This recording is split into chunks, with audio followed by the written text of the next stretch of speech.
Hi, hello friends, வணக்கம். Welcome to TN for Tech Tamil channel. Punjab national bank தங்களுடைய வாடிக்கையாளர்களுக்கு ஒரு முக்கியமான அறிவிப்பை வெளியிட்டிருக்காங்க. அது என்னங்கறத பத்தி தான் இன்னைக்கு இந்த வீடியோல பார்க்க போறோம். வீடியோவை ஸ்கிப் பண்ணாம கடைசி வரைக்கும் பாருங்க. வீடியோக்குள்ள போறதுக்கு முன்னால நம்ம சேனலை இன்னும் சப்ஸ்கிரைப் பண்ணல அப்படினா உடனே சப்ஸ்கிரைப் பண்ணுங்க. கூடவே மறக்காம பெல் ஐகானை கிளிக் பண்ணி ஆல்ங்கறத செலக்ட் பண்ணீங்க அப்படினா நம்ம சேனல் அப்டேட் பண்ற யூஸ்ஃபுல்லான இன்ஃபர்மேஷன்லாம் உடனே உங்களுக்கு நோட்டிஃபிகேஷனா வரும்.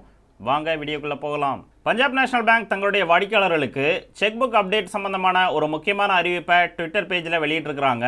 ரிசர்வ் பேங்க் ஆஃப் இந்தியா வங்கி இணைப்பு கொள்கையின் அடிப்படையில் ஓரியண்டல் பேங்க் ஆஃப் காமர்ஸ் பேங்கையும் யூனியன் பேங்க் ஆஃப் இந்தியா பேங்கையும் 1 ஏப்ரல் 2021 பஞ்சாப் நேஷனல் பேங்கோட மர்ஜ் பண்ணியிருந்தாங்க.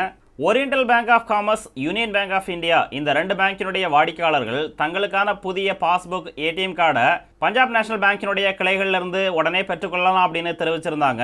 ஆனால் ஏற்கனவே பயன்படுத்திக்கிட்டு இருக்கிற செக் புக் மட்டும் செப்டம்பர் 30, 2021 வரைக்கும் பயன்படுத்திக்கலாம் அப்படின்னு தெரிவிச்சிருந்தாங்க. 1 அக்டோபர் 2021 அப்புறம் Oriental bank of commerce, union bank of India இந்த ரெண்டு பேங்கினுடைய செக் புக்கை பயன்படுத்தி பஞ்சாப் நேஷனல் பேங்க்ல எந்த விதமான டிரான்சாக்ஷனும் நீங்க பண்ண முடியாது. உங்களுக்கான புதிய செக் புக்கை பஞ்சாப் நேஷனல் பேங்கினுடைய கிளைகளிலிருந்து நீங்க உடனே பெற்றுக்கொள்ளலாம். Oriental bank of commerce, union bank of India கஸ்டமர்கள் மட்டும் இல்லாம நீங்க ஏற்கனவே பஞ்சாப் நேஷனல் பேங்கினுடைய கஸ்டமரா இருந்தாலும் நீங்களுமே இந்த புதிய செக் புக்கை தான் பயன்படுத்தணும் அப்படின்னு தெரிவிச்சிருக்காங்க. ஸோ நீங்க ஆல்ரெடி பழைய செக் புக் வச்சிருந்தீங்க அப்படின்னா அந்த செக் புக்கை செப்டம்பர் 30, 2021 வரைக்கும் தான் நீங்கள் பயன்படுத்த முடியும். 1 அக்டோபர் 2021 அப்புறம் பஞ்சாப் நேஷனல் பேங்கினுடைய புதிய செக்கை தான் நீங்கள் பயன்படுத்தி செக் டிரான்சாக்ஷன் பண்ண முடியும்.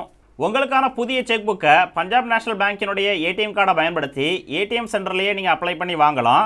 இல்லை இன்டர்நெட் பேங்கிங் நீங்கள் பயன்படுத்தினீங்க அப்படின்னா இன்டர்நெட் பேங்கிங்கில் உங்களுக்கான புதிய செக் புக்கு நீங்கள் அப்ளை பண்ணலாம்.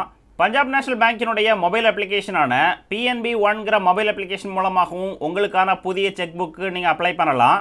இல்லை பஞ்சாப் நேஷனல் பேங்கினுடைய பிரான்ச்சில் விசிட் பண்ணி உங்களுக்கான புதிய செக் புக்கு நீங்கள் அப்ளை பண்ணி வாங்கலாம். Oriental bank of commerce, union bank of India இந்த ரெண்டு பேங்க்குமே பஞ்சாப் நேஷனல் பேங்கோட இணைஞ்சதுனால செக் கிளியரன்ஸில் பல்வேறு பிரச்சனைகளை ஃபேஸ் பண்ணியிருந்தாங்க. இது எதனாலன்னு பார்த்தீங்கன்னா Oriental bank of commerce, union bank of India இந்த ரெண்டு பேங்க்குமே வேறு மாதிரியான IFSC கோட், MICR கோடு இருந்தது. இந்த காரணத்தினாலேயே பஞ்சாப் நேஷனல் பேங்கினுடைய செக் கிளியரன்ஸில் பல்வேறு பிரச்சனைகளை ஃபேஸ் பண்ணியிருக்கிறாங்க. இந்த பிரச்சனையை தவிர்ப்பதற்காகவே பஞ்சாப் நேஷனல் பேங்க் தங்களுடைய IFSC கோட், MICR கோடை அப்டேட் பண்ணி புதிய செக் புக்கை இஷ்யூ பண்ணுறாங்க. ஸோ நீங்கள் பஞ்சாப் நேஷனல் பேங்கினுடைய வாடிக்கையாளராக இருந்தீங்க அப்படின்னா உங்களுக்கான புதிய செக் புக்கை ஏடிஎம் மூலமாகவோ இல்லை இன்டர்நெட் பேங்கிங் மூலமாகவோ இல்லை மொபைல் அப்ளிகேஷன் மூலமாகவோ இல்லை பிரான்ச்சில் விசிட் பண்ணியோ உடனே அப்ளை பண்ணி வாங்குங்க. இந்த புதிய செக் புக் சம்பந்தமான உங்களுடைய சந்தேகங்களை 180-018-02222 இந்த நம்பருக்கு கால் பண்ணி நீங்கள் தெரிஞ்சுக்கலாம். இந்த வீடியோ உங்களுக்கு பிடிச்சிருந்ததுன்னா மறக்காமல் லைக் பண்ணுங்கள், கமெண்ட் பண்ணுங்கள், உங்கள் ஃப்ரெண்ட்ஸுக்கு ஷேர் பண்ணுங்கள், சேனலை சப்ஸ்கிரைப் பண்ணுங்கள். நன்றி, வணக்கம்.